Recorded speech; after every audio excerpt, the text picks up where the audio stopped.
গ্রামের শেষ প্রান্তে শুকনো ঘরের একচালা একটা বাড়ি। বাড়ির দরজার সামনে বসে আছে প্রতিমা। কি যে হবে! প্রতিমা, এখানে বসে আছিস যে? কি করব বল? জমির ধারে মাছ ধরতে যাবি? কি মাছ পড়েছে? জমির ধারে ওই খালি চিংড়ি মাছ পড়ে আছে, যাবি নাকি বল? অবশ্যই যাব, চল। দুটো মাছ ধরতে পারলে গরম গরম ভাতের সঙ্গে মজা করে খেতে পারবো।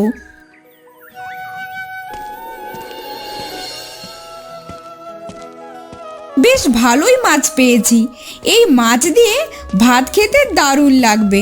চল চল, তাড়াতাড়ি মাছগুলো বেছে গরম গরম ভাত রান্না করে ফেলি।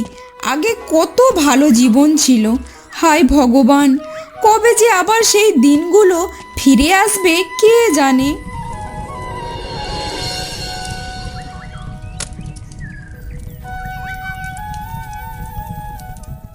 প্রতাপপুরে এক মধ্যবিত্ত পরিবারে আশালতাদির দুটো ছেলে, বড় ছেলে সুখী আর ছোট ছেলে দুঃখী।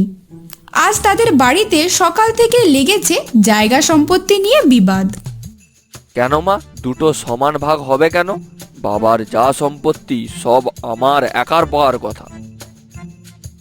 আরে আমিও তো সেটাই বলছি, তোর পাওয়ার কথা, কিন্তু তোর বাপ যে ওই কালমুখী ছোট ভাইটার জন্য লিখে রেখে গেছে রে। কেন মা, এটা কি আমার বাড়ি নয়? বাবা তো তার দুই ছেলেকে সমানভাবে সম্পত্তি ভাগ করে দিয়েছে, তাহলে তুমি এভাবে বলছো কেন? বলছি কি আর এমনি এমনি, হ্যাঁ? বলছি তার কারণ আছে, কারণ তুই আমাদের সন্তানই না, তুই নদীর জলে ভেসে এসেছিলিস, তোর বাপ তোকে দয়া করে নিয়ে এসেছিল। তুই তো আমাদের বাড়ির কোনো সন্তানই না, না আছে তোর কোনো জাত, না আছে তোর কোনো কুল, তুই তো বাবার কিছু পাবি না, পাওয়াটা তো উচিত নয় রে। হ্যাঁ, এতদিন পর দুঃখী তার আসল ব্যাপারটা জানতে পেরে কান্নায় ভেঙে পড়ে। ভাইকে বাড়ি থেকে বার করে দাও মা, ও আর কিছুই বলতে পারবে না। দাদা, আমাকে কিছুই দিতে হবে না, তুই অন্তত আমাকে ঘরে থাকতে দে, নয়তো আমি কোথায় যাব? তোমরা না অনেকক্ষণ থেকে ফ্যাচ ফ্যাচ করছো, আমি করছি, দাঁড়াও। এই বলে মিতালি ঘরের ভেতরে চলে যায় আর দুটো ব্যাগ নিয়ে ছুঁড়ে ফেলে দেয় মাটিতে। এটা তুমি কি করলে? আমাদের সব জামা কাপড় ঘরের বাইরে ফেলে দিলে কেন? এই ঘরটায় এবার আমি থাকবো, তোমরা এখানে থাকবে না। মা, আপনি কিছু বলবেন না? না, আমি আর কিছুই বলবো না, আমি চাই তোমরাও বেরিয়ে যাও, বেরিয়ে যাও এখান থেকে, বেরিয়ে যাও। প্রতিমা আর কিছুই বলে না, মন খারাপ করে তাদের পুরনো বাড়ি থেকে বেরিয়ে আসে তারা। এসে বসবাস করে গাছের তলায় এই ছোট্ট কুঁড়ে ঘরে বারান্দায় মাথায় হাত দিয়ে চিন্তা ভাবনা করছে আকাশ পাতাল। এভাবে কি আর চলবে? না আছে জমি, না আছে পুকুর, চাষাভুষা মানুষ, পড়ালেখাও জানে না, কিভাবে যে সংসার চলবে কে জানে। এমন সময় আনন্দের সাথে হাসতে হাসতে ঘরের ভেতরে প্রবেশ করে দুঃখী। হ্যাঁ গো, তোমার কি মাথা খারাপ হয়ে গেছে? তুমি হাসছো? সংসারে সব কিছুই বাড়ন্ত, কিছুই নেই, আর তুমি হাসতে হাসতে বাড়ি ফিরে আসছো? দুঃখী হেসে ঘরে ঢুকতেই প্রতিমা রেগে গজগজ করতে শুরু করে। হাসছো কেন? পাগল হয়ে গেছো নাকি? সংসারে কিছুই নেই আর তুমি দাঁত কেলাচ্ছ? দুঃখী চুপচাপ বসে ব্যাগ থেকে একটা কাপড়ে মোড়া জিনিস বের করলো। খুলতেই দেখা গেল কিছু সবজির চারা আর একটা কাগজ। আজ বাজারে এক বুড়ো মানুষ পড়ে গিয়েছিল, সবাই দেখে চলে গেল, আমি তাকে ধরে উঠালাম। উনি নাকি ব্লকের কৃষি অফিসে কাজ করতেন, এই চারাগুলো দিলেন, আর এই কাগজটা সরকারি প্রকল্পে গরিবদের জন্য জমি লিজে দেওয়ার আবেদনপত্র আমার নাম লিখে দিলেন। মানে কি বলছো, আমাদেরও জমি হবে? হবে হবে, আলবাত হবে।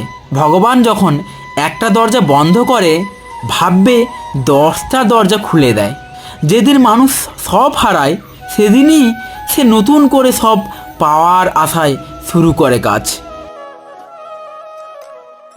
ছোট্ট কুড়ে ঘরের পাশে সবজির ক্ষেত, লাউ ঝুলছে, টমেটো, বেগুন আরো অনেক রকমের সবজি ঝুলছে। সংসারে একটু অভাব রয়েছে। হ্যাঁ গো, মা বলছিল তুমি নাকি মাকে আজ খেতে দাওনি। এই, আমি এত খাটতে পারবো না। তোমার কথা শুনে অনেক বড় ভুল সিদ্ধান্ত নিয়েছি। আগে ভাই আমার হয়ে অনেক কাজ করে দিত, এখন আমি একা হতে এত কাজ সামলাতে পারি না। তুমি মায়ের যত্ন করো না। তুমি কি বলতে চাইছো বলো তো? তোমার ভাই আর ভাইয়ের বউ সব করতো, তাহলে যাও ওদের কাছেই যাও, একদম খাবার খেতে হবে না। এই বলেই সুখীর বউ রেগে দ্রুত রান্নাঘরে চলে যায় আর এই দিকে রান্না করা খাবার ছড়িয়ে ছিটিয়ে দেয়।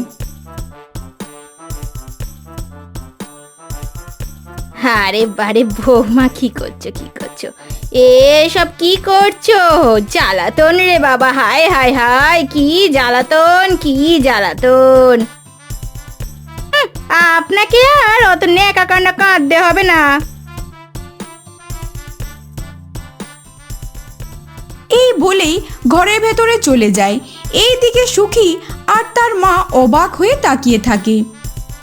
এবারে কি খাবো মা? জানি না বাবা, বড় কিন্তু খিদে পেয়েছে। গ্রামবাসী সবাই জানতে পারে আশালতা দিকে খেতে দেয় না তার বড় বউ। গ্রামবাসীর মধ্যে একজন গিয়ে তার ছোট বউ আর ছোট ছেলে দুঃখীকে গিয়ে সবটা বলে। তা শুনে দুঃখী বলে ওঠে, আমার মা আজকে না খেয়ে থাকবে। যাও মাকে কিছু খাবার দিয়ে আসো।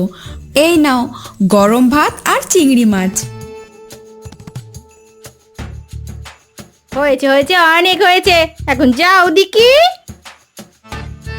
ছোট বউ কোনোদিনও শাশুড়ি মায়ের ভালোবাসা পায়নি, তবুও সে তার রান্না করা বিভিন্ন রকমের খাবার দিয়ে আসে দুজনকে। সেটা তারা পেট ভরে খায়। এভাবে অশান্তির মধ্যে কয়েক মাস কেটে যায়।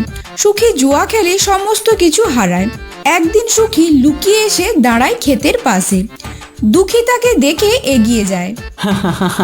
কিরে দাদা, কি দেখছিস দাঁড়িয়ে? লাউটা খুব মিষ্টি হয়েছে। বউ বলছিল লাউ দিয়ে চিংড়ি মাছের চচ্চড়ি করবে। তুই তো খেতে ভালোবাসিস, তাই না? খাবি না কি রে? তোকে তাড়িয়েছিলাম, তুই রাগ করিসনি।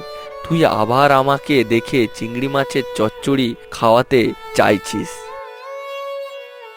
রাগ করলে তো আমি দুঃখীই থেকে যেতাম।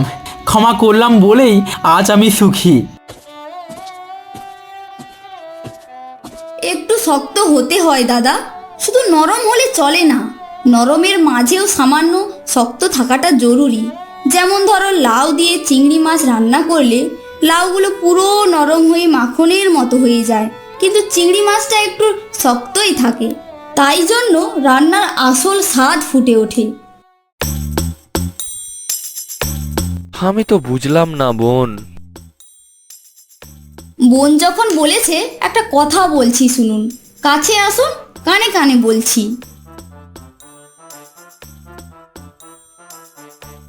সুখী ঘরে যায়। ঘরে গিয়েই তার বউকে হাত ধরে টানতে টানতে বাইরে নিয়ে আসে। আজ থেকে তুমি এই বাড়ি ছেড়ে বেরিয়ে যাবে, একদম থাকবে না। কেন?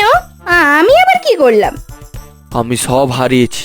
সংসারে সুখ না পাওয়ায় আমি জুয়া খেলেছি, আর সেখানে আমার সব গেছে।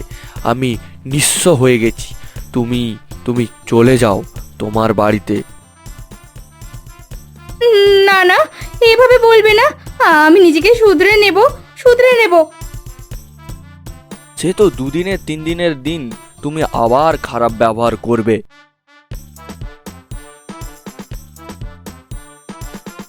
তা কখনো হবে না, বলছি তো আর হবে না। খোকা, একটা সুযোগ দে ওকে। একটা কারণেই আমি ওকে আবার সুযোগ দেব। আমরা আবার একসাথে থাকব, বাড়িতে সমস্ত কাজ দুই বউ মিলে করবে, তার সাথে আমরা নতুন একটা কিছু ব্যবসা খুলব। ব্যবসা খুলবি? অত টাকা পয়সা কোথায়? হ্যাঁ, তুই তো সব হারিয়েছিস।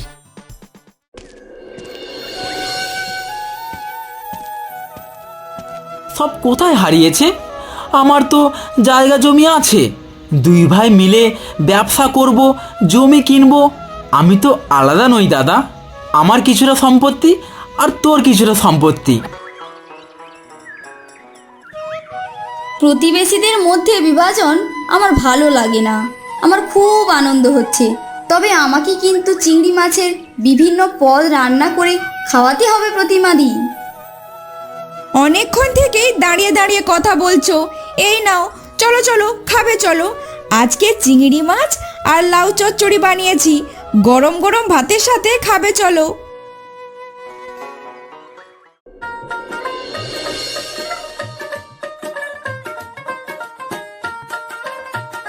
সত্যি বাবা, কতদিন পর যে আমরা সুস্বাদু খাবার খাচ্ছি। তুমি একটু তোমার বৌদিকে রান্না শিখিয়ে দাও। অবশ্যই দাদা, ব্যবসা করলে তো সবাই মিলে কাজ করব, তখন দিদি আস্তে আস্তে সব শিখে যাবে।